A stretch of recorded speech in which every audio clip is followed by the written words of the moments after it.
And when I say הרבה למדתי מרבותי, today is the yahrzeit of the divrei Yatzer of Mori Verabi, Tes Tammuz. I will never forget that Tes Tammuz, which happened to be Erev Shabbos Parshas Chukas, which is a Yom Tanis. And so הרבה למדתי מרבותי.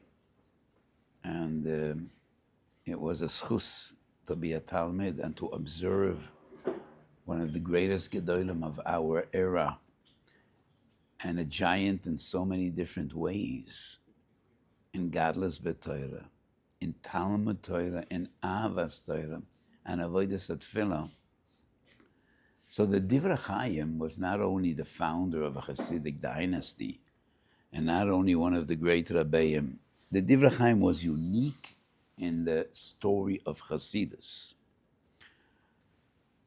Even in his time, so many different Rabbeim used to come to Tzanz, and many Hasidic Rabbeim were known to be gewaldige Gedolim, just to mention a few of them.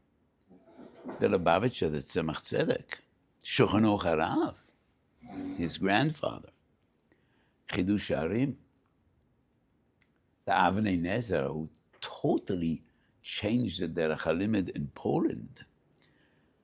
In the last generation, the Munkacherov, the Manchus Elazar. But the Divrei Chaim, more than any of the above-mentioned Gedolim, was considered to be the Poisek Ador, together with Rabbi Yosef Shor Natanzon and Rabbi Shlomo Kluger, and all the major questions in his time came to him. And the 2 volumes of Tshuvas Divrei Chaim are phenomenal. And the Divrei Chaim was an ish ishkoilis in chesed. It is said that the Divrei Chaim never had a pruta overnight. All the money he had, boy biyomi, was machalek la'aniyim.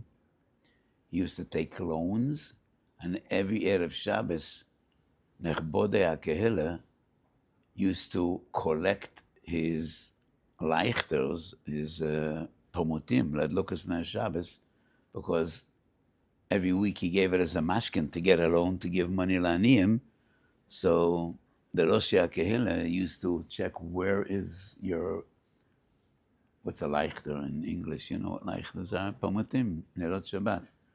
Who has it this week? And they used to get it just for Shabbos and give it back after Shabbos. And in many ways, the Kloisenberger Rebbe, my Rebbe, the Divrei Yasef, was an embodiment in our time of the Divrei Chaim. The only Rebbe in our Tkifa who was a real Godel B'Torah, and a renowned Godel B'Torah, 7 volumes of Shalos Tshuvos, which is a monumental work. And the Divrei Yasef had a minig which no other Rebbe had since the Baal Shem Tov till his day and age. Tish Friday night, there was a pilpul, a pshetel, unheard of. The Divrei Chaim didn't have that minig. That's an original minig of the Divrei Yasef. Used to give a pilpul in Lumdis, in Halacha, Friday night by the Tish. And I remember the days, you know, in his later years, there were thousands of Hasidim. But going back 50 years, Friday night by the Tish, there were 20 people, 25 people. 25 people, 23 were fast asleep when he said the pshetel. My father was usually the only one that followed him from beginning to end, because 2:30 in the morning, who was interested in hearing a pshetel? So, and many times people try to persuade him, why are you making this effort? I mean, nobody's really very interested.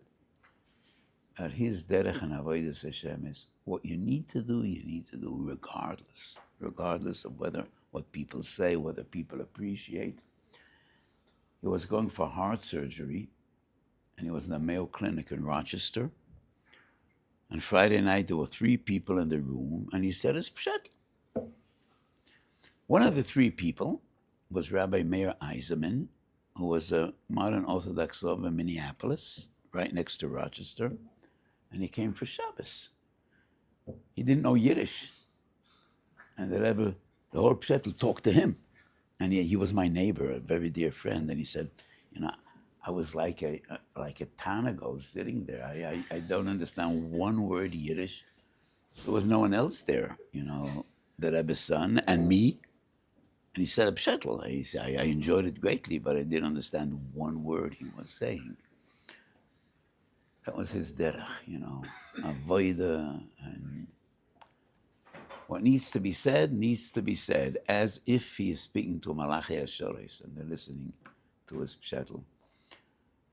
So I think I have a lot of the little that I have achieved.